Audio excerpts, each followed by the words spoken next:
Good morning, chess fans all over the world. In this video, I am going to feature a game between Grandmaster Wesley So and Grandmaster Garry Kasparov, the 13th world champion. The game happened during the Ultimate Blitz Challenge 2016, which included Garry Kasparov and the top 3 finishers of the US Chess Championship 2016, which featured Nakamura, Wesley So, and Caruana. Here, Kasparov is black and Wesley So is white.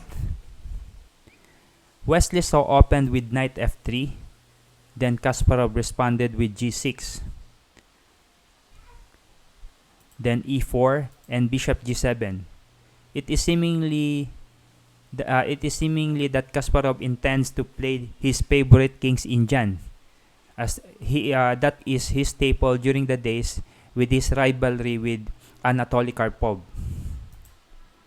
Wesley continues with d4, d6.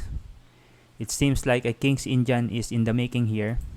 Then c4, a King's Indian pawn structure. However, Kasparov deviates with bishop g4, and Wesley responded with bishop e2, knight c6, knight bd2. Here, it seems that the d4 pawn is unprotected or not fully protected. However, if the knight takes on d4, that would be knight f3 takes on d4, and the bishop on g4 is unprotected. The bishop on g4 cannot just retake on take on e2 because the knight on d4 would just retake on e2, leaving black with nothing to recapture back on d4. So what happened here is that Kasparov moves to e5 with this pawn, then d5 by Wesley, knight e7, and h3. Here, Wesley is forcing Kasparov to decide whether to take the knight on f3 or just to go back to d7. Taking the knight on f3, Kasparov would then lose his bishop pair, so he just decided to go back to d7. This allowed Wesley to sacrifice a pawn on c5. Then knight c4 by Wesley after Kasparov took on c5, threatening to take back the pawn. Kasparov decides not to give up the pawn advantage with an f6 move. Seems like an ugly but a necessary move if he wants to maintain the pawn advantage. d6 by Wesley. If Kasparov takes on the d6 pawn, that would be knight takes d6 check, and Kasparov loses the right to castle. So he just moves his knight to c8. Then Wesley continues his development with bishop e3, and then b6 by Kasparov. Here, the stockfish engine is one of the options here is going to b5. However, that seems to be still in the favor of white as shown by the engine's analysis. So here, Kasparov decides to protect the c5 pawn, which is threatened by the bishop on e3. Castling by Wesley. Bishop c6 by Kasparov. Wesley takes on c7. At this point, Garry can decide to exchange queens. However, he would lose the right to castle because if Wesley takes with the rook from a1 to d1, he would be able to check Kasparov on d8. So Kasparov decides to take on c7. Another pawn sacrifice by Wesley with b4, which Kasparov responded by taking on b4. The rook goes to c1 with a semi-open pin on c6. If the knight moves away, then the bishop on c6 is pinned because the Kasparov's queen is on c7. Knight g to e7. Kasparov now intends to castle, but the next move by Wesley would prevent castling. Queen b3. If now Kasparov castles, the knight would take on e5, check with a check, and then would retake on c6. Plus the bishop now would go to b5, pinning the knight from e7, who would retake on c6. So Kasparov decides to make a waiting move. This waiting move is also the one being suggested by the Stockfish engine. Let's see. Other options are Queen b7, still in favor of white. And then one of the options shown here would be Queen d7, still in favor of white. So what happened here is that Kasparov decides to make a somewhat a waiting move.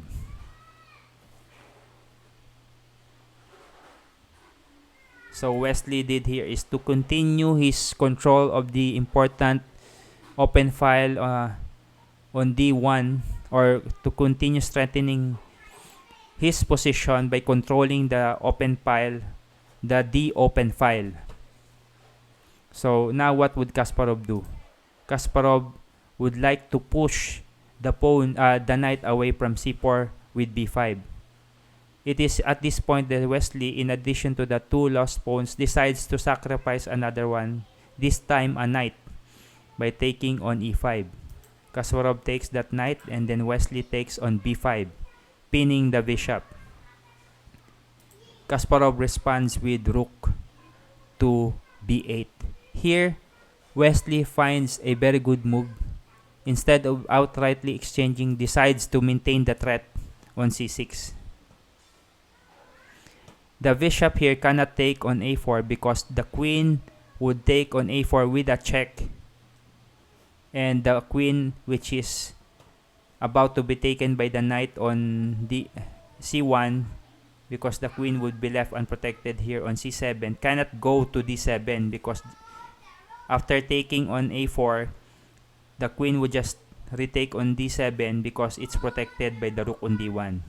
So what Kasparov did here is to go to move queen b7.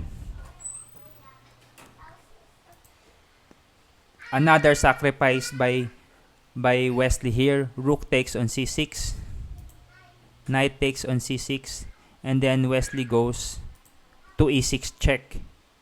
The only move here is knight 8 to e7, and then the finishing touches here comes after bishop c5, threatening to take the knight on c6 from the bishop on a4. Then if the queen retakes, then mate on e7 with queen takes e7. That's why the next move by Garry is rook c8. After here rook c8, Wesley takes on e7 with the bishop.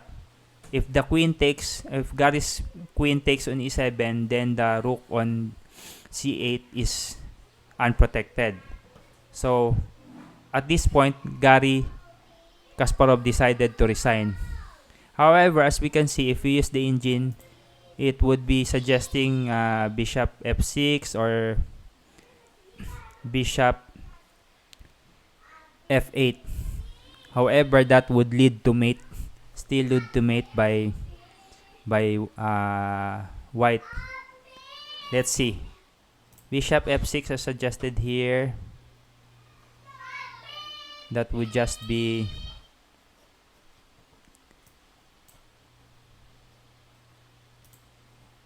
if bishop f6,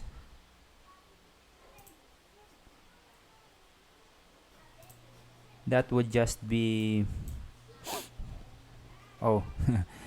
the Stockfish is not allowing me to make a duplicate.